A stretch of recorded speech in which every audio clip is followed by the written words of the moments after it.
All right, well, welcome everyone. I am JJ. Let's tackle an example problem.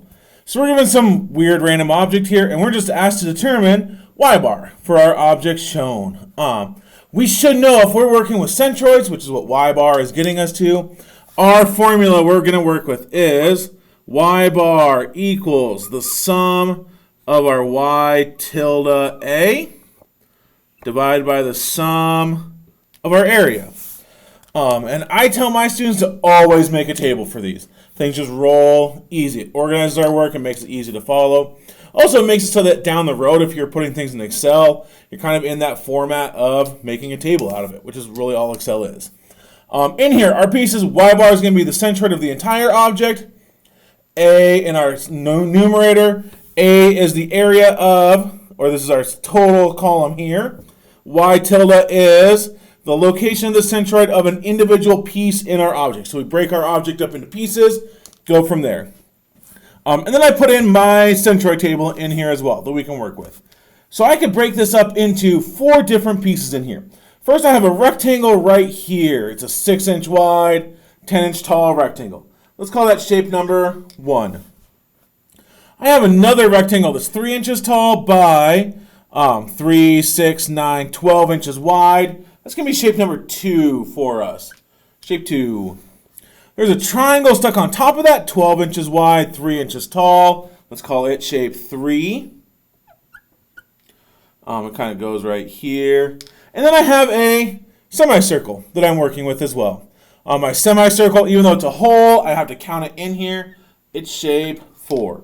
And it doesn't matter that it spans somewhat in shape 2 and a little bit in shape 1. We just subtract the entire thing out. We can have it overlap multiple pieces in there. But I've made the table in here. If I'm making each piece in this, I need a y tilde column, an area column, and a sum of my y tilde a. So I have an area column. I have a y tilde column. I have a y tilde a. That's my numerator. And then I can sum everything up at the bottom of this. So stick in a summation row down at the end. A sum. And I don't have to sum everything, but 2 of my columns I do need to. So we'll just extend these on down. Getting that summation in, just because it makes it easy to organize our work. But let's go ahead and start filling this in. So what's our area of this first rectangle?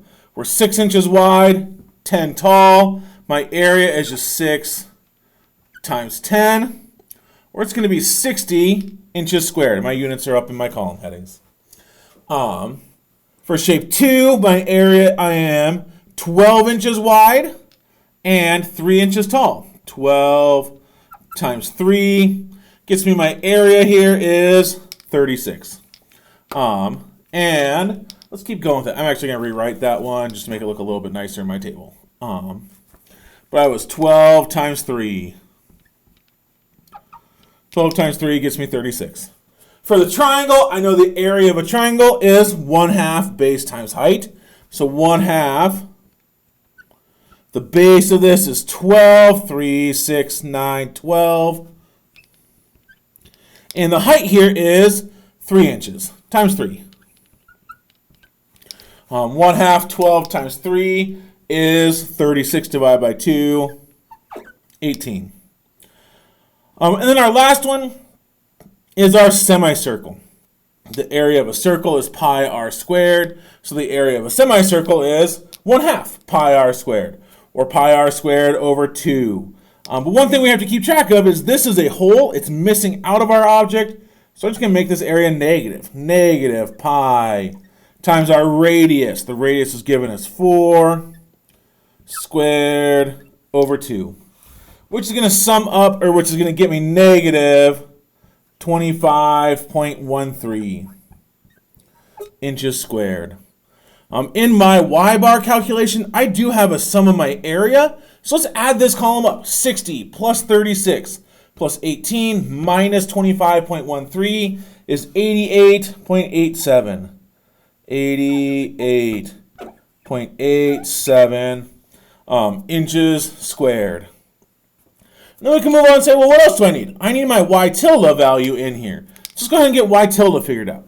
I should measure this. This is a y distance, and I'm going to measure all of them from the x-axis, the same place I'm measuring y bar from in here. So I need to get from the x-axis to the centroid of each piece.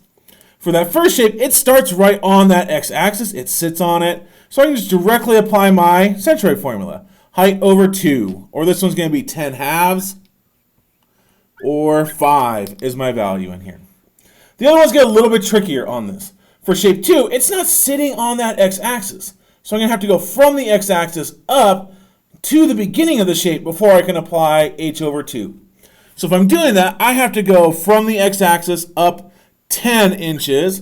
Gets me from the x-axis to right here, the beginning of the shape. And then I can go halfway in. Plus half the height, 3 halves. It's going to be 10 plus 1.5. This is 11.5 inches. That same idea is true for shape 3. I have to go up to the beginning of shape 3, the bottom of that triangle. 10 plus 3 gets me to the bottom.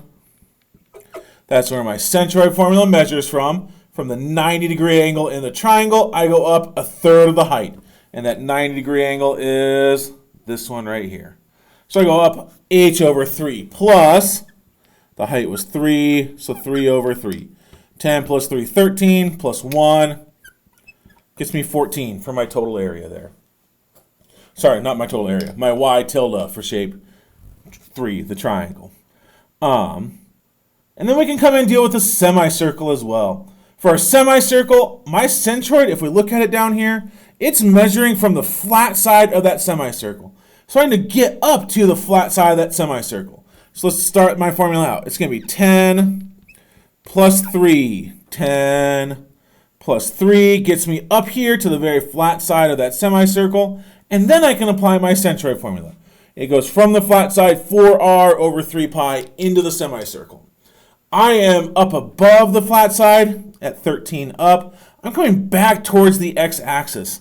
So I need to subtract that 4r over 3 pi out. Minus 4 times my radius was also 4 over 3 pi.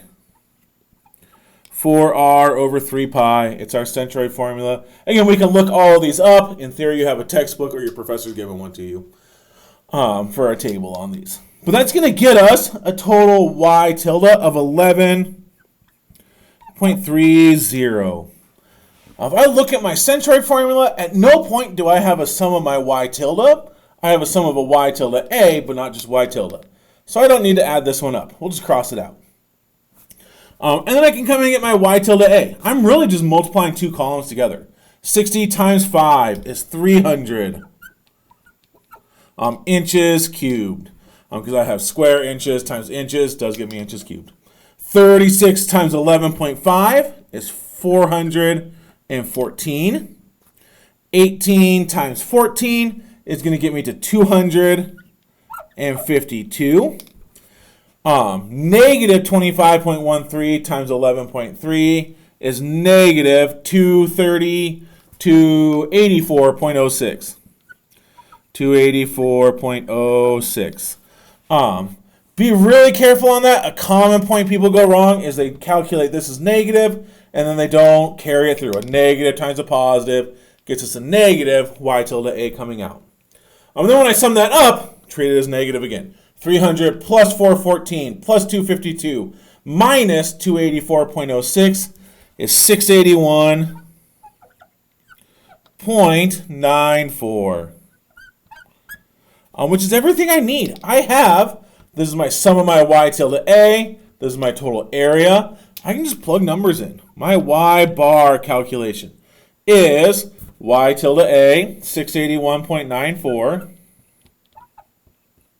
divided by my total a, 88.97, 88.87. Or that y bar calculation, our final answer for our problem here is 7.67 inches, which ends our problem there. Again, make a table. It makes our work really easy to track through and follow. I make my students show like what's the calculation you put in here, because again, it makes it super easy to say, are you on the right track? It's good work documentation to do it this way. But we'll go ahead and wrap up there. Hopefully this is a useful video for us. If it was, hit those like and subscribe buttons. Stick around, watch more videos. Let's get you in A with JJ.